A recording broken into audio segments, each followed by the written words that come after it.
પણ અત્યારથી મને એવું લાગે છે કે આ લોકો જે બધા એનું આખા બધા ગોઠવણવાળા છે એ મારી સામે ધોકા લઈને નીકળ્યા છે, એટલે મને ટિકિટ આપવા જ નામ દેવા નથી માગતા. અતુલ રાજાણી જ્યારે પ્રમુખ હતા ત્યારે તમામ કોર્પોરેટરને એવું કીધું હતું પૈસા કાઢો તો આપણે કાર્યાલય માટેની જમીન ખરીદી કરીએ, તો કોઈ પૈસા નથી આપતું એવું પણ વાત સામે આવે. હવે એ તો મને બહુ ખબર નથી, વાત મારી પાસે નથી આવી, પણ મને એટલી ખબર છે કે ભૂતકાળમાં કોંગ્રેસની કાર્યાલય બનાવવા માટે ઘણીવાર પૈસાના ભાડા થયા છે. એ તો કોઈએ દીધા નથી, લખાવેલા હોય. ખનખનિયા નથી આપ્યા, આમાં કોણ આપે? કોંગ્રેસ ટિકિટ નહીં આપે એ તો પછીની વાત છે કે પછી મારે શું સ્ટેન્ડ લેવું છે.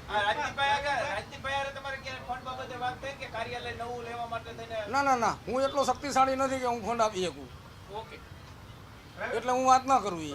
પણ અત્યાર સુધીના જેટલા પ્રમુખે આવ્યા, કુંવરજીભાઈ આવ્યા, હેમાંગભાઈ આવ્યા, બધા પોતાની કાર્યાલય ચલાવતા જ હતા. મહેશભાઈ આવ્યા, બધા પોતાની કાર્યાલય ચલાવતા જ હતા. હા, ભાડે લઈને ન લાવવું જોઈએ, પક્ષનું હોવું જોઈએ, હોય તો પૈસા હોય તો લઈને. પણ કાર્યાલય ભાડે મળે છે ને, અત્યાર સુધી ભાડાના કાર્યાલય ચાલ્યા જ છે ને.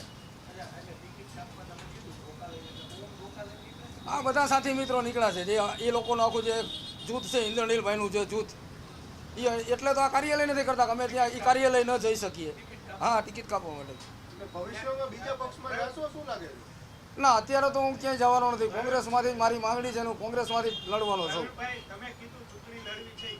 કન્ફર્મ છે, ચૂંટણી લડવી છે એ કન્ફર્મ છે. ચૂંટણી લડીશ, એ પછીની વાત. લડીશ તોય ચૂંટણી લડીશ.